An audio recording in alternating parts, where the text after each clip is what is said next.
Shalom saudara sekalian, kita sungguh bersyukur hari ini kita memiliki suasana ibadah yang luar biasa. Terima kasih kepada Paduan Suara Sanctus yang membimbing kita, menuntun kita dalam ibadah yang menyenangkan Tuhan hari ini. Hari ini kita bersyukur memasuki bulan ke-10, bulan Oktober dan minggu pertama. Kita bersama akan belajar satu tema yang sangat penting, yaitu berbahagialah orang yang suci hatinya. Sebelum kita membaca Alkitab, mari kita berdoa terlebih dahulu.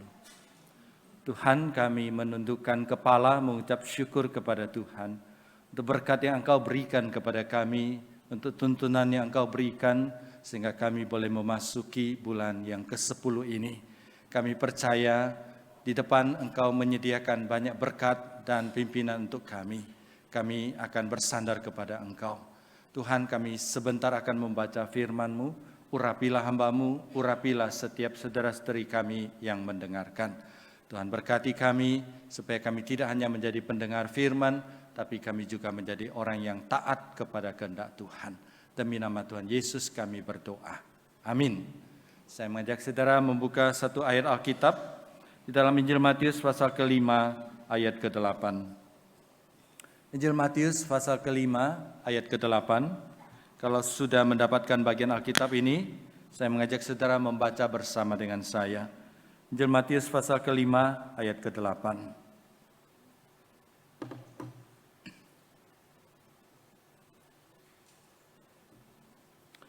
Demikian firman Tuhan, Injil Matius pasal ke-5 ayat ke-8. Kita baca dengan membuka suara bersama-sama. 2, 3. Berbahagialah orang yang suci hatinya, karena mereka akan melihat Allah. Sekali lagi 2, 3. Berbahagialah orang yang suci hatinya, karena mereka akan melihat Allah. Sampai di sini kita membaca Alkitab. Saudara sekalian, saya membawa 2 gelas sebagai alat peraga di depan. Yang satu warnanya hitam, yang satu warnanya putih. Ya, saudara tidak perlu tahu ini hitam ini apa, saudara sekalian ya. Warnanya saja, ini hitam, ini putih. Satu hal yang kita semua tahu dan sangat sederhana, kalau hitam ini saya campurkan ke putih, maka yang putih akan menjadi hitam dan kita tidak bisa membedakan lagi mana putih dan mana hitam di dalam gelas yang sudah tercemar oleh warna hitam ini. Saudara sekalian, seperti itulah kondisi anak Tuhan yang kehilangan kesucian hidupnya. Dia sudah tidak bisa dipisahkan dan dia sudah tidak bisa dibedakan dengan orang-orang yang belum percaya di dalam dunia ini. Saudara, kalau kita sudah kehilangan kesucian kita, kita bukan hanya tidak bisa dibedakan dari dunia, tapi kita juga tidak mampu mempengaruhi dunia ini. Yesus mengajarkan bahwa kita adalah garam dunia, kita adalah terang dunia. Kita harus masuk ke dalam dunia untuk mempengaruhi dunia, menggarami dunia, menerangi dunia yang gelap ini. Tapi kalau kita tercemar oleh dosa, sebaliknya maka kita terpengaruh oleh dosa dan menjadi sama dengan mereka. Fakta membuktikan dalam dunia pergaulan, baik anak muda maupun orang tua, kita lebih banyak melihat orang-orang Kristen dipengaruhi oleh dunia, menjadi sama dengan dunia, daripada kita, anak-anak muda, orang-orang tua, orang-orang dewasa, membawa terang masuk ke dalam dunia dan mempengaruhi dunia ini. Dalam dunia bisnis, kita juga sering mendengar lebih banyak anak Tuhan yang ikut-ikutan berkompromi dengan dosa daripada dengan mengandalkan Tuhan, mempengaruhi rekan bisnisnya supaya tidak terpengaruhi oleh dosa. Saudara, itulah kenyataan hidup kita. Karena itu Yesus hari ini mengajarkan supaya kita memiliki dasar yang kokoh, dasar yang kuat di dalam hati kita, yaitu hati yang suci, hati yang dikendalikan oleh kebenaran Tuhan, sehingga kita tidak goyah di tengah-tengah dunia yang gelap ini. Kita tidak terpengaruh oleh dunia, kita tidak ikut-ikutan dunia melakukan perbuatan jahat. Sebaliknya, kita menjadi terang dan menjadi garam. Hati yang suci, hati yang dikendalikan oleh kebenaran Tuhan, hati yang takluk kepada kehendak Tuhan. Itulah penjaga hidup kita supaya hidup kita memuliakan nama Tuhan. Apa arti kata suci? Suci artinya bersih, tidak tercemar, artinya steril. Suci artinya tidak tercemar oleh dosa, tidak terkontaminasi oleh keinginan-keinginan jahat di dalam dunia ini. Bagaimana kita memiliki hati yang suci dan bersih? Pemazmur di dalam Mazmur 119 ayat 9 berkata, bagaimanakah seorang muda menjaga kelakuannya agar tetap murni? Dengan menjaga, dengan berpegang kepada firman-Mu. Selanjutnya pemazmur berkata, di dalam hatiku ku taruh firman-Mu, supaya aku jangan berdosa kepada Tuhan. Saya masih ingat saya waktu sekolah minggu, guru sekolah minggu saya suka mengajarkan kami nyanyi lagu bahasa Mandarin. 我将你的话藏在我心里，免得我得罪你。我将你的话 segala firman-Mu telah ku taruh di dalam hatiku, supaya jangan aku berdosa padamu. Benar saudara sekalian, dunia ini gelap, dunia ini jahat. Kita gampang tergoda, kita gampang jatuh ke dalam dosa. Kita sangat butuh firman Tuhan yang menjaga hati kita, yang menjaga kesucian dan kemurniannya. Kalau saudara punya komputer, maka saudara punya antivirus supaya komputer saudara tidak terkontaminasi oleh virus. Kalau saudara tidak mau sakit, mungkin saudara bisa imunisasi atau vaksinasi. Atau kalau saudara sakit ada obatnya, antibiotik dan sebagainya. Kalau saudara tidak mau mobil saudara hilang, maka saudara bisa pasang alarm. Sehingga ketika ada pencuri mencoba mencongkel, alarmnya berbunyi. Saudara, apa yang menjaga hati kita? Supaya kalau ada bahaya kontaminasi, bahaya dosa mengancam kita, ada alarm, ada yang memberitahukan kita. Saudara, antivirusnya, alarmnya adalah Alkitab, firman Tuhan. Karena itu sangat penting bagi saudara dan saya untuk baca Alkitab. Tidak hanya tahu di kepala, tapi masuk simpan di dalam hati kita. Menjaga supaya hati kita tetap suci dan murni. Selanjutnya kita melihat Yesus berkata, berbahagialah orang yang suci hatinya. Mengapa Yesus ingin kita memiliki hati yang suci? Karena hati yang suci bisa menjaga kita. Yesus tidak berkata, hendaklah kamu punya pikiran yang suci. Hendaklah kamu punya pengetahuan yang suci. Karena pengetahuan yang suci, pikiran yang suci, biasanya tidak banyak mengubah kelakuan dan kehidupan kita. Kalau pengetahuan hanya sampai di otak, biasanya pengetahuan itu hanya berhenti di sana. Kita lihat di dalam kehidupan sehari-hari, kita tahu saudara sekalian, kita semua tahu kita harus jaga makanan. Kita tahu kita harus olahraga. Kita tahu kita harus menjaga tubuh supaya tetap sehat. Saudara, apakah kita sudah tahu kita jaga makanan? Banyak orang tahu tidak boleh makan gorengan. Lihat gorengan saudara sekalian, mulutnya tidak tahan ya. Lihat jeroan, mulutnya tidak tahan. Banyak orang tahu harus olahraga, tapi berapa orang yang olahraga? Dari perutnya saudara tahu dia tidak olahraga. Nah saudara sekalian, kita tahu pikiran, pengetahuan itu bagus, tapi tidak mempengaruhi hati kita, tidak berguna sama sekali. Dulu di gereja kami, tempat saya melayani di gereja yang lama, kami punya satu orang supir. Waktu itu susah cari pekerjaan, akhirnya dia daftar jadi supir. Kami melihat CV-nya, kami kaget. Ternyata dia seorang sarjana hukum. Sarjana hukum mau jadi lamar jadi supir, iya nggak apa-apa. Daripada mati kelaparan jadi supir juga tidak apa-apa. Satu kali dia membawa pendeta kami mengikuti satu mobil. Lalu di depan ada belokan tulisnya no U-turn. Tidak boleh putar balik. U-turn dicoret warna merah. Dan mobil di depan itu putar di putaran no U-turn. Dan supir kami berkata, Bapak tahu yang nyetir itu siapa? Yang nyetir itu adalah dosen hukum saya. Ya, dia mengajar kami hukum, tapi dia sendiri tidak bisa mentaati satu hukum yang sangat sederhana. Hal itulah yang terjadi di dalam kehidupan kita. Terlalu sering kesucian Tuhan hanya sampai di pengetahuan dan otak kita. dan tidak mengubah hati kita. Kita semua tahu Allah kita maha suci, Allah membenci dosa.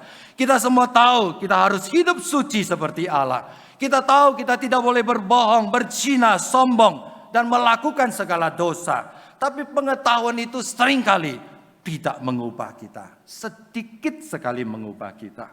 Banyak orang Kristen, bahkan kaum seperti saya, pendeta dan penginjil, yang pintar berkhotbah, yang pintar menegur dosa di depan banyak orang. Kami juga cenderung dan sangat riskan melakukan dosa-dosa yang kami khotbahkan di atas mimbar.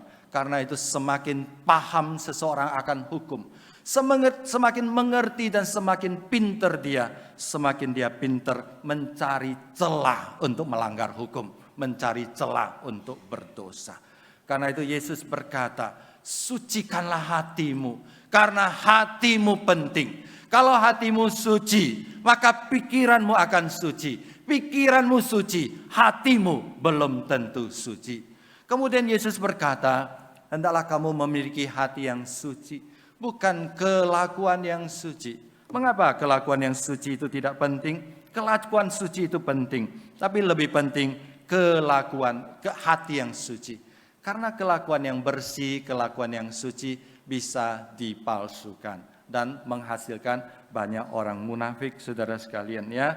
Kita di depan banyak orang berpura-pura berkelakuan baik dan suci, tapi hati kita kotor. Ya, saudara, kalau hati kita dikendalikan Tuhan, kita akan takut Tuhan. Kalau kita takut Tuhan, maka kita tidak akan berani melakukan dosa. Kalau kita tahu Tuhan dekat dengan kita, hidup hadir bersama dengan kita, kita pasti tidak akan suka berbuat dosa. Saya suka guyon mengatakan, jangankan Tuhan hadir di samping kamu, ada pendeta hadir di samping kamu, kamu pasti akan tidak berani berbuat dosa. Ya, dalam pengalaman dulu saya melayani di Kota Malang, saya sering ke Kota Surabaya untuk pelayanan. Dulu kami tidak nyetir, kami naik travel, saudara. Naik travel bersama dengan beberapa orang, nyewa satu travel, jemput sini, duduk sama. Seringkali di mobil, duduk di samping orang ngobrol ekonomi, saya mengerti sedikit. Ngobrol sepak bola, saya tahu banyak, saudara sekalian ya. Ngobrol politik, ya tahu sedikit, saudara. Lagi ngobrol, saudara, seringkali biasa ditanya, ya, engkau bisnis apa, saudara sekalian? Ya, engkau bisnis apa? Saya bilang, saya muka pengusaha, tapi dompetnya dompet pendeta. Nah, saudara, saya bilang saya bukan pengusaha, saya ini pendeta. Saya bilang, saya ini pendeta. Saudara mendengar kata pendeta seperti dia disambar petir, saudara ya. Ada satu dinding di samping kami, pendeta ya, manusia setengah dewa. Jangan sembarang ngomong, nanti disambar petir. Saudara, itulah kenyataan hidup kita. Kalau hati kita dijaga oleh Tuhan, kita takut kepada Tuhan, kita menghormati Tuhan, kita membiarkan firman Tuhan mengendalikan kita akan berani untuk hidup benar bagi Tuhan. Dan itulah yang terjadi pada kehidupan orang Farisi. Mereka punya kelakuan yang munafik. Orang Farisi pada zaman itu, ahli Taurat pada zaman itu, suka mempertontonkan kesalehan hidupnya. Catatan sejarah mengatakan kalau orang Farisi datang, dia berjalan, maka dia akan lebih banyak melihat ke atas daripada ke bawah, saudara sekalian ya. Jalan di Jakarta dia pasti bahaya, banyak lubangnya. Jadi dia lihat ke atas untuk menunjukkan bahwa dia hidupnya menengadah ke atas. Dan dia kalau sampai ke persimpangan jalan, dia suka berhenti dan dia suka mengangkat tangan, berdoa dengan suara yang nyaring. Saudara sekalian, orang akan berhenti, kemudian mereka akan memuji, ini orang saleh, ini orang jujur, ini orang hebat. Tapi Yesus tidak hanya melihat perbuatan, Yesus melihat jauh masuk ke dalam hatinya. Makanya Yesus di satu tempat menegur orang Farisi dan ahli Taurat. Yesus berkata, mereka seperti kuburan yang luar terhias bagus dan indah, tapi di dalamnya banyak sekali tulang belulang yang menakutkan. Jadi di luar kelihatan bagus. Inilah akibat orang kalau hatinya tidak suci, hatinya tidak bersih, tapi berusaha tampil menjadi orang hebat, orang saleh, dan orang yang jujur di hadapan banyak orang. Saudara, sampai di sini kita melihat bahwa bukan hanya orang di luar orang Farisi yang memiliki pengalaman seperti ini. Ketika saya melakukan refleksi, seringkali kita juga memiliki kelemahan yang sama, cuma dalam kadar yang agak berbeda. Saya kasih contoh yang sederhana. Kita suka menyanyikan lagu di gereja. Lagunya seperti ini. Ku suka mengabarkan Injil Tuhan Yesus. Kita nyanyi dengan sungguh-sungguh, tapi seumur hidup kita jarang mengabarkan Injil. Kita nyanyi lagi lagu Tiada Lebih Indah. Tiada lebih indah ku melayani Yesus. Dengan mata tertutup, kepala menengadah ke atas, tangan terangkat. Tapi sambil melayani, sambil kita ngomel-ngomel, sambil menyalahkan orang lain.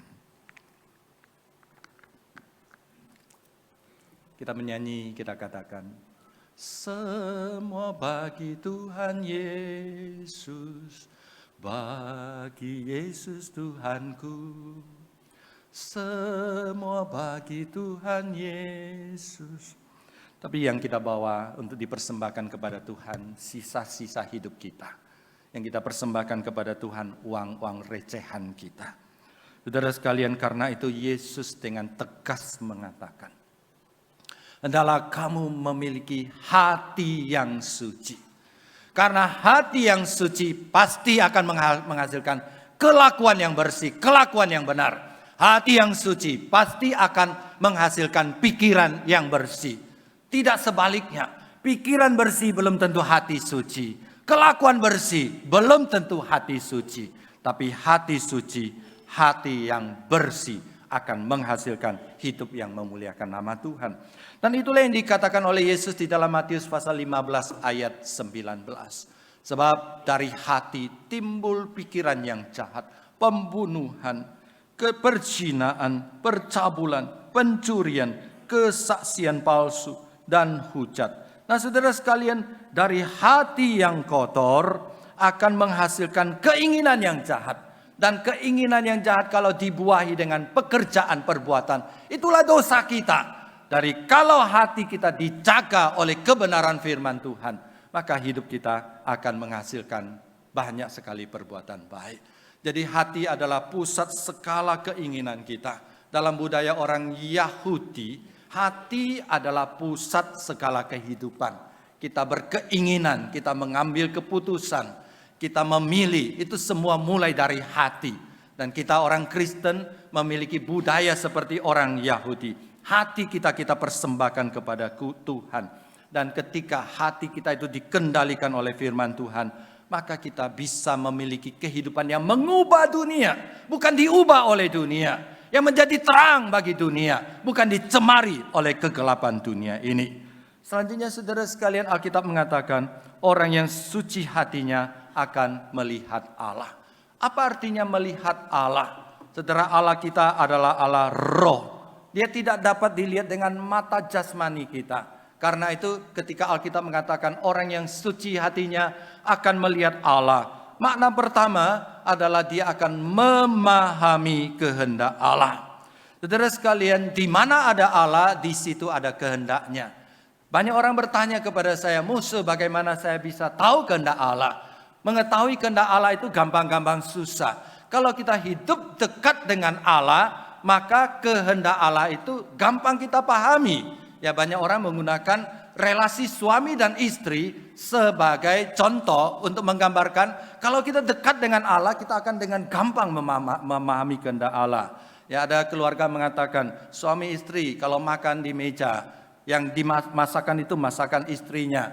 Maka kalau suami batuk 1 kali itu artinya kurang asin, ya. Batuk 2 kali kurang apa?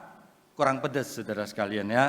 Batuk 3 kali terlalu banyak makanannya. Kalau batuknya tidak berhenti, kena COVID, saudara sekalian, ya. Jadi hati-hati. Nah saudara, tidak perlu diomongin.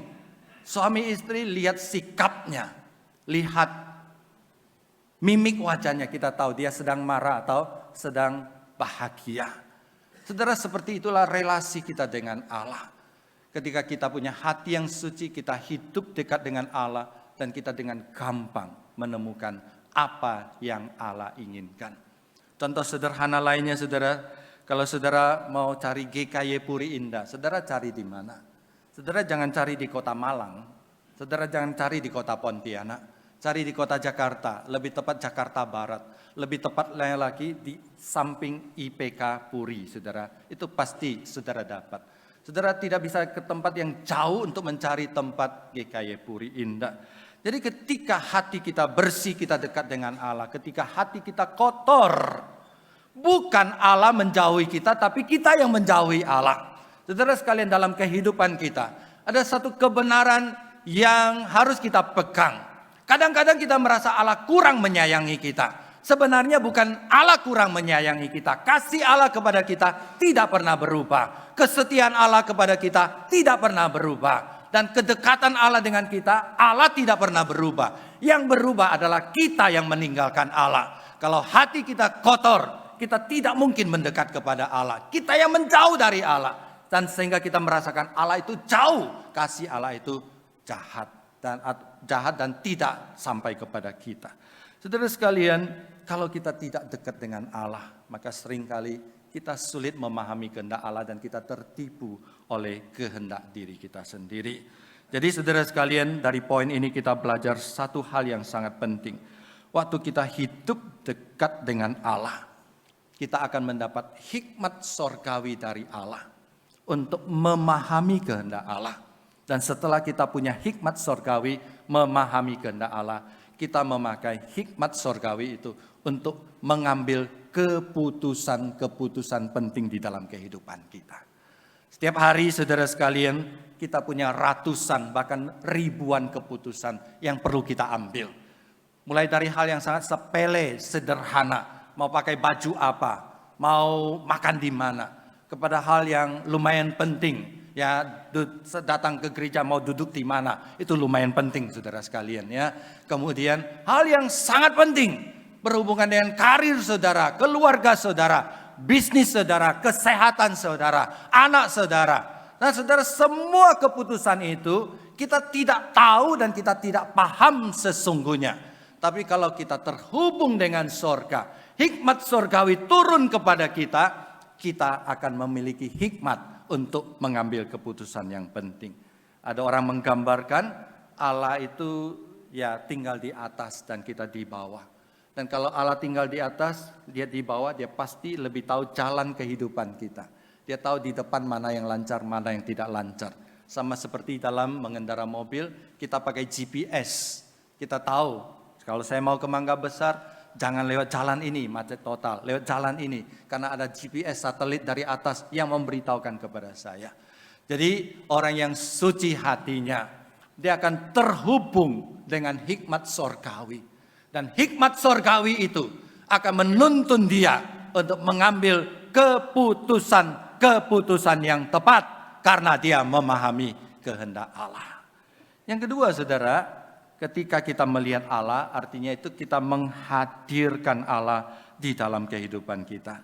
Sehingga orang melihat kita akan mengenal Allah kita dan melihat kita seperti melihat Allah hidup di dalam hati kita. Saudara, kalau hati kita suci, maka pikiran kita akan suci, kelakuan kita akan suci. Jangan dibalik, kita harus punya pikiran dan kelakuan suci baru menyucikan hati kita. Tidak. Hati kita kalau kita serahkan untuk taat kepada firman Tuhan, maka Tuhan akan menolong kita. Kita akan menjadi orang yang berbeda, orang akan kagum kepada kita. Oh, ternyata dia pegawai yang berbeda karena dia Kristen. Dia dokter yang berbeda karena dia Kristen. Dia pelajar yang berbeda karena dia Kristen. Dia majikan yang berbeda karena dia Kristen. Dia ibu rumah tangga yang berbeda, dia pelajar yang berbeda, dia mahasiswa yang berbeda karena dia Kristen. Saudara, kita berbeda karena kualitas pelayanan dan kehidupan kita berbeda. Kita berbeda karena hati kita sudah dikuasai oleh kasih Tuhan, oleh kebenaran Tuhan. Maka kita akan menghasilkan kasih yang suci, kasih yang murni, kasih yang tulus, kasih yang jujur yang dapat dialami oleh sesama kita. Karena hati kita dikuasai oleh kebenaran Tuhan, maka kita akan menghasilkan kebajikan, kebaikan yang jujur. Dan orang akan merasa bahwa Tuhan hadir di dalam hidup kita. Kalau itu terjadi, nama Tuhan dimuliakan dan orang-orang sekitar kita mendapat berkat dari Tuhan. Sebaliknya saudara sekalian, kalau kita menyebut diri kita Kristen, tapi hidup kita tidak berbeda dengan orang belum percaya, bukankah mereka akan meremehkan Allah kita? Mereka akan berkata, katanya orang Kristen kok menipu orang. Katanya orang Kristen kok berzina. Katanya orang Kristen kok kata-katanya tidak bisa dipegang. Katanya orang Kristen kok jahat sekali, kok kasar sekali, kok suka berbuat jahat kepada kami. Jadi orang Kristen tidak ada bedanya dengan orang bukan Kristen. Dan mereka mungkin akan berkesimpulan, kalau begitu Tuhannya orang Kristen tidak ada bedanya dengan Tuhan atau ilah yang kita sembah. Saudara, kalau hal itu terjadi, bukankah itu membuat Tuhan kita sedih, membuat Tuhan kita dipermalukan? Karena itu firman Tuhan berkata, jagalah hatimu dengan firman Tuhan. Dan biarkan firman Tuhan mengendalikan hati kita. Dan ketika firman Tuhan mengendalikan hati kita, kita akan hidup memuliakan nama Tuhan. Saudara, bagian terakhir, saya akan mengajak saudara untuk sungguh-sungguh berjuang di dalam hidup kita. Supaya di dalam semua aspek kehidupan kita, kita boleh memuliakan nama Tuhan. Mari kita berjuang, mari kita baca Alkitab, mari kita simpan firman Tuhan di dalam hati kita. Mari kita menghargai firman Tuhan sebagai sesuatu yang sangat berharga, sangat penting. Dan menyerahkan hati kita untuk dikendalikan oleh kebenaran Tuhan. Dan kita buktikan Allah hadir di dalam hidup kita dalam 3 aspek kehidupan kita. Yang pertama saudara sekalian, kita berdoa supaya dalam pelayanan kita, hati kita itu murni, tak tercemar oleh dosa. Saudara, melayani Tuhan itu gampang-gampang susah. Ya, banyak orang bilang saya nggak mau melayani karena saya tidak bisa melayani. Tapi banyak orang ketika sudah melayani, sudah merasa pintar melayani, sudah mulai mengandalkan diri sendiri, sudah mulai menjadi sombong, dan sudah mulai meremehkan orang lain. Saudara sekalian, kiranya ketika kita melayani, hati kita tidak tercemar oleh dosa, sehingga kita tidak memuliakan nama Tuhan. Kadang-kadang ada ego pribadi yang menggoda, mencemari pelayanan kita. Kita ingin membuktikan saya mampu melayani. Kita sedang mengadakan pertunjukan betapa hebatnya saya dan betapa besarnya talenta saya. Atau kita menganggap diri lebih penting dan lebih bagus melayani orang lain. Kita lebih mengandalkan kemampuan diri sendiri.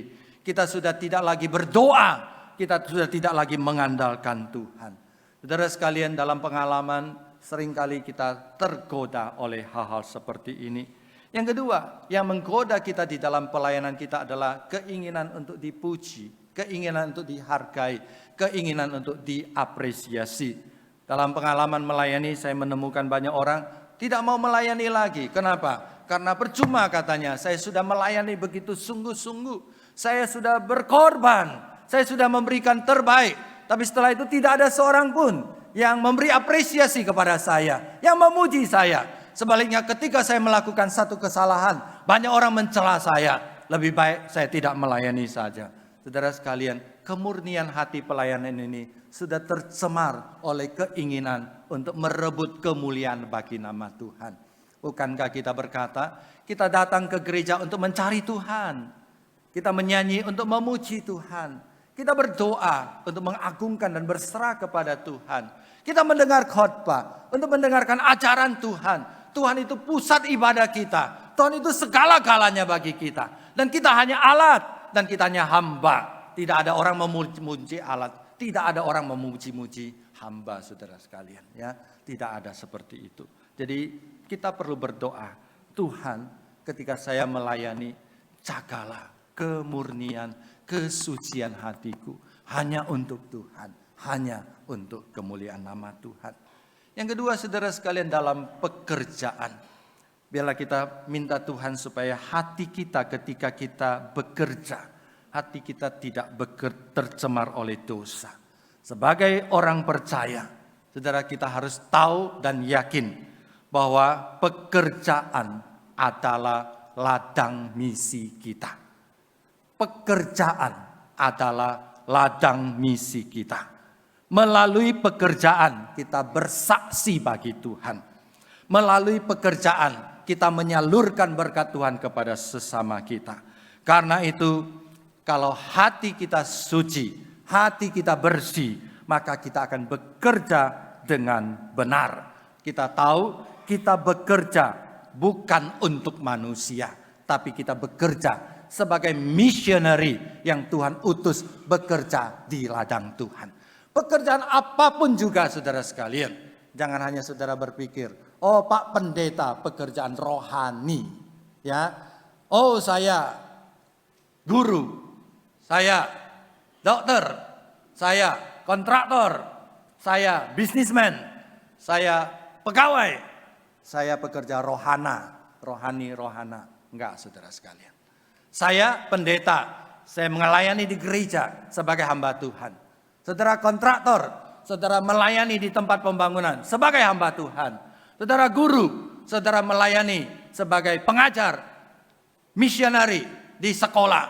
Saudara pegawai, saudara majikan, dimanapun juga saudara berada, saudara dan saya adalah missionary. Jadi tidak ada dikotomi, dia itu pendeta orang suci. Saya ya seringkali orang guyon saudara, tapi guyon ini ada benarnya ya. Dia itu pendeta hamba Tuhan. Saya ini jemaat hamba uang saudara sekalian. Nah, banyak orang seperti itu. Jangan saudara sekalian ya. Nah, yang satu pendeta jangan jadi hamba uang saudara sekalian. Nah, jemaat jangan jadi hamba uang, jadi hamba Tuhan. Karena itu saudara sekalian, biarlah kita melakukan apapun juga kita lakukan untuk Tuhan. Sehingga ketika kita bekerja, janganlah hati kita tercemar oleh ketamakan. Ketamakan adalah tidak ada rasa puas, tidak pernah bersyukur untuk Tuhan berikan. Orang yang tamak akan menghalalkan segala cara untuk mendapatkan uang yang lebih. Orang yang tamak akan mengorbankan siapa saja untuk mendapatkan uang yang lebih. Saudara sekalian, jagalah hati kita supaya di tempat kerja kita tidak dikuasai oleh ketamakan, kerakusan, atau kemalasan tidak mau bekerja, atau egoisme ingin menang sendiri. Karena itu, dimanapun kita, apapun yang kita kerjakan, setiap kali kita pergi bekerja, doakan Tuhan, jagalah hatiku dengan firman-Mu, supaya di tempat kerja aku menjadi missionary yang memuliakan nama Tuhan. Yang ketiga, yang terakhir, di dalam kehidupan pribadi kita, jagalah hati kita supaya kita tidak tercemar oleh dosa. Saudara, tubuh ini adalah bait Roh Kudus, maka kita perlu jaga hati kita supaya tetap suci, dipersembahkan kepada Tuhan. Dalam kehidupan sehari-hari kita menghadapi banyak godaan, ya, banyak hal yang harus kita ambil keputusan, banyak hal yang harus kita lakukan. Jika hati kita benar, jika hati kita lurus, jika hati kita bersih, jika hati kita dikendalikan oleh firman Tuhan, maka kelakuan kita akan bersih, pikiran kita akan bersih. Kita jaga supaya hati kita tidak tercemar oleh banyak sekali dosa, kesombongan, kebohongan, perzinahan, perselingkuhan, ketidaksetiaan, kejahatan, dendam, iri hati. Saudara sekalian, jaga hati kita supaya tidak tercemar oleh dosa-dosa seperti itu. Karena sekali kita tercemar, maka hidup kita akan rusak dan kita tidak memuliakan nama Tuhan dan tidak menjadi berkat bagi sesama. Saudara, mari kita rajin membaca firman, jaga hati kita dengan firman, sehingga hidup kita menjadi berkat bagi sesama dan memuliakan nama Tuhan. Tuhan memberkati kita, mari kita berdoa.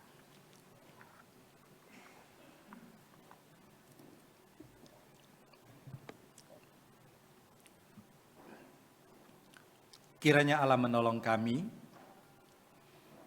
supaya kami tidak hanya menjadi pendengar firman, tapi kami taat dan menjalankan firman-Mu. Demi nama Tuhan Yesus kami berdoa. Amin.